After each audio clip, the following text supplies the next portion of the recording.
Les tumeurs du cerveau sont particulières pour plusieurs raisons.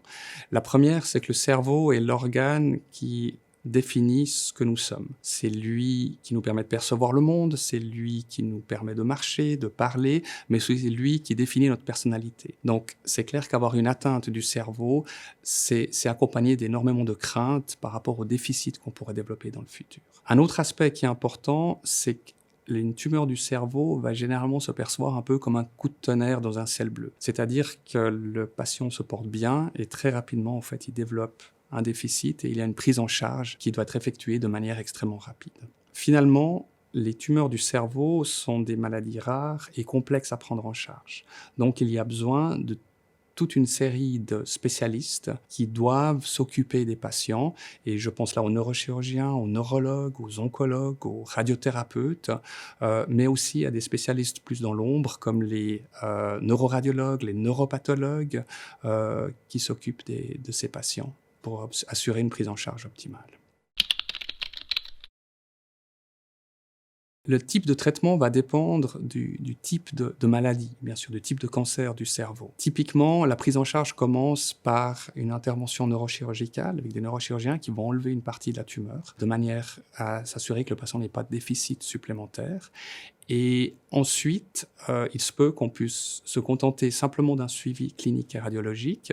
Des fois, on doit ajouter au traitement de l'intervention chirurgicale une prise en charge de radiothérapie avec éventuellement de la chimiothérapie. Et toutes ces modalités de traitement sont bien sûr toujours discutées avec le patient pour lui expliquer pourquoi on le propose, comment ça va se dérouler et puis quels sont les effets secondaires auxquels on peut s'attendre.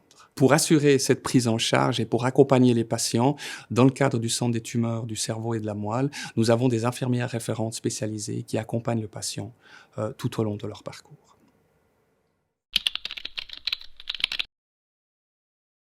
En tant qu'infirmière, avec ma collègue, nous offrons des consultations de soutien et d'accompagnement personnalisé aux patients et ses proches. L'annonce de diagnostic est un choc et représente un bouleversement des visions d'avenir pour le patient et ses proches. Nous sommes présents dès l'annonce de diagnostic et tout au long du parcours de la maladie, un peu comme un fil rouge sur la base d'une relation de confiance qui se tisse avec le temps. Nous allons donner des conseils et informations concrètes aux patients et ses proches pour les aider à faire face. Sur la base de nos évaluations qu'on fait lors de nos consultations, on peut aussi les orienter vers d'autres intervenants. Par exemple, physio-ergothérapeutes spécialisés, logopédistes, neuropsychologues, pour que le patient puisse améliorer et maintenir son autonomie le plus longtemps possible.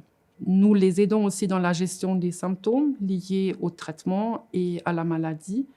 Et on vérifie ensemble la bonne compréhension de leur prise en charge médicale. La consultation infirmière qu'on fait, elle permet aussi un temps d'écoute et d'échange face à la détresse, face aussi aux questions et interrogations existentielles qui se posent liées à la gravité et à l'impact de la maladie. Et le soutien émotionnel joue un rôle très important dans l'accompagnement du patient et de ses proches.